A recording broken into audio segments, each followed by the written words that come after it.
Hi everybody, it's Heidi. I wanted to give you a little background on Christo and Jean-Claude. I had the honor of meeting them on a couple occasions. One, the first meeting in 1998, I was actually able to speak with them and spend some time with them. The second meeting was just a quick book signing and a lecture, and he didn't remember me, of course. It was several years later. But anyway, when they came to Rocky Mountain College of Art and Design in 1998, we put them in the faculty lounge before their presentation to the campus. And I went up there because, of course, I was so excited to meet them, and went into the faculty lounge, and they were there, and they were greeting everyone, chatting, being very amiable with everyone. But Jean-Claude was smoking like a chimney. I've never seen someone smoke so much, and the whole room was just this big giant smoke cloud. They were both drinking scotch with the dean, and bickering at each other, and they would bicker in French, and they would speak Bulgarian, and they would go to English, and they were just kind of bickering, and laughing, and all the sorts of inside jokes, and who knows what they were saying about everyone, but it was really quite fun to see them, just be normal people, without this kind of guise of celebrity, but of course I was completely starstruck. So it was interesting because he is actually her second husband. When she first met Christo, her sister was actually dating him, and he was sort of sweet on the sister. Well, the sister decided she didn't really like him, and Christo and Jean-Claude kind of caught each other's eye and decided, well, this isn't bad, but Jean-Claude was engaged to be married to another man. So they had to kind of keep things on the quiet. Well, she ends up marrying this man because, of course, in proper society, you make a commitment, you go through it, and she had to marry him because it was already in the works. And so they were married, and over the honeymoon, over the 2-week period, she decided she did not want to marry this man. She did not love him. She didn't want to be a part of his life. And when she got back to Paris, she called Christo and said, come in, move into my house. And so he shows up, happy as a clam, because finally he got his girl. And supposedly the ex-husband shows up on the doorstep and yells, according to Jean-Claude, he was banging on the door, saying, let me in, this is my house. And she's like, no, no, no, excuse me, your key doesn't fit in my lock anymore, and promptly dropped him and took up with Christo, and the rest is history. They have one son together who's not involved in their art at all. I don't know if he's involved much now that Jean-Claude has passed away. She died in 2009, quite suddenly, complications from an aneurysm. I'm sure you read it in the article. But it's interesting to meet them because all of their work is funded by themselves. So all of the work that they do, all the money that they raise is from preliminary drawings, interviews, and whatnot. And they don't take an ounce, not a dollar of public funding. This is over Rifle Gap, Colorado. If you've ever been to Rifle Gap, you've probably driven to this gap. And this work was only up for 28 hours by the time they finished it. The video and the content area is a good one. Give you a sense. You have these rough and tumble construction workers who really learn to appreciate art, and you have people who love art who really got into the whole idea of how do you construct this thing. And keep in mind the temporal process.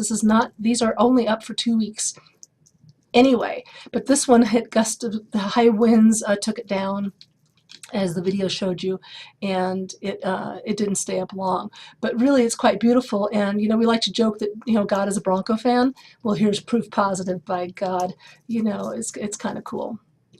You've made it when Snoopy takes you and makes you an homage to art. So Charles Schulz, of course, was a famous art lover, and he often had lots of art historical references in his comic strip, which is quite fun.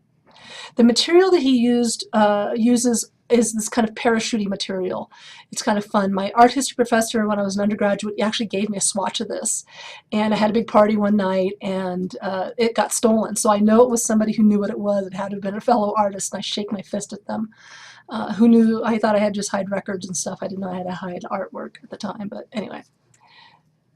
This is the running fence. This is 26 miles in Marin County. Now, there's a really, really, really awesome video about this that's not available just by Googling or YouTubing it. And if you ever get the chance to check this video out, to watch the running fence, it really is quite a spectacular video. Remember, Marin County in 1972 was not the hip-hop spot it is now.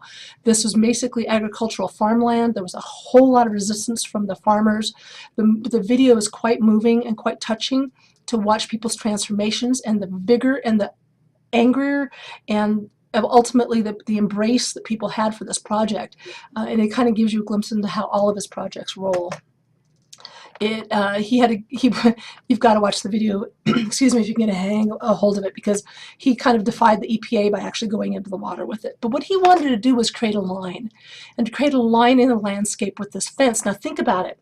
uh, when you even YouTube it, because there's clips of the longer video on YouTube where you can hear the wind moving this canvas, and you can hear the metal bumping across each other. It's pretty spectacular. They filmed the whole thing. There he is. Look how young he is.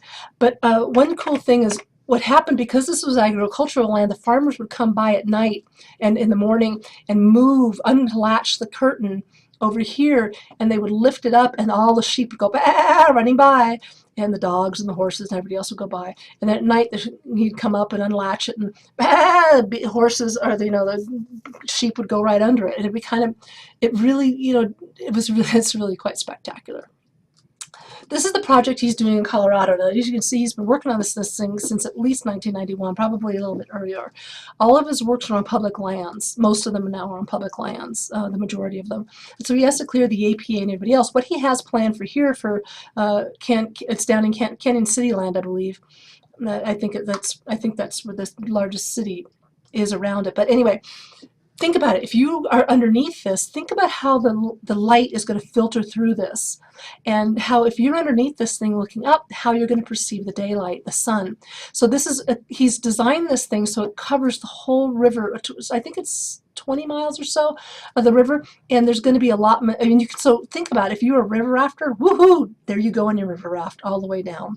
So it's, think about the play of environment, of light, of color. Think about the formal elements and how he's really using them here, but really in a really three-dimensional fashion. He surrounded the Biscayne Bay Islands in Florida, which is kind of cool. I can imagine leaving the country and having it be normal, and then coming home and seeing everything covered in these cloths, this pink cloth. But what he did is he defined these islands all the way down the bay with this bright pink cloth. And think, if you've ever been to Florida, pink is everywhere, right? And one of the things that they do, they're very conscious of the environment. And look at this. They took out 40 tons of garbage off these islands to clean them up. So that right there, the environmental impact was awesome. The environmentalists were very worried about the manatee, because they are an endangered and protected species there, and the manatee are much loved. If you've ever been to Florida, I mean, they're very much, they should be the state bird, for God's sakes. Everyone loves them. But they were worried about their health and well-being. Well, it turns out the manatee stinking loved the bottoms, the underneath, the cool that this canvas provided. So actually, the manatee that they studied would go down there and mate. Maybe they just wanted a little privacy, who's to know?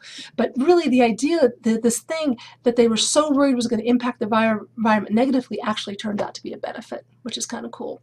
He also wrapped the Pont Neuf in Paris, which is one of the famous footbridges, and you can see this where and think about this gold fabric, how it would shimmer during the light and play. It's really quite lovely, being able to be a part of this. His latest project, one of his latest projects, was the barrels that he did in Berlin, and he stocked this old gas meter where they used to house gasoline, I guess. I think that's what the gas, if I recall. But anyway, check this out. Just look at it. It looks like a bunch of crayons stacked side by side together, yes? It's kind of spectacular. Oh, there I am at the book signing with him a few years back. That was a long time ago. So bless his heart, it was right after Jean-Claude passed away. But it was quite fun when I got to meet him when they were at Rocky Mountain College of Art and Design, because I had been able, like I said, to speak with him in the faculty lounge. And then later in the big group, I asked a question about his art historical influences, and he referred to me, when he called on me, he referred to me as a young art historian. And by God, I lived off of that for ages. And that's before I got my PhD, and I thought, I'm complete as an artist, I'm complete as a historian. To have Christo acknowledge me. When I saw him again was in 2000, maybe 11, maybe 12, so it was not long after Jean-Claude passed away, and of course he didn't remember me at all, and I didn't bring up at that point, but it was really quite lovely to get to meet him and to see him, and hopefully the Rifle Gap goes. It was Jean-Claude's final wishes that it does go, and he has this one going, and he has one in Dubai. And, he's 70, he's in his mid to late 70s now, so he's not a young man anymore. And so, this conceivably with the Over the River project, once it really goes, is going to be, might be one of his last works. And what's cool about his projects is they're all volunteers. So you can volunteer and go down there. So I think once this thing happens, I'm going to use some vacation time, some personal time, whatever I got to do, and go down and be a part of this. And because it really is a part of our historical history. And I hope you get to go see it when it finally is created, and you get to do some bragging rights. You know all about Christo and Jean-Claude. Okay, my good people, I'll talk to you on the upswing. Peace out.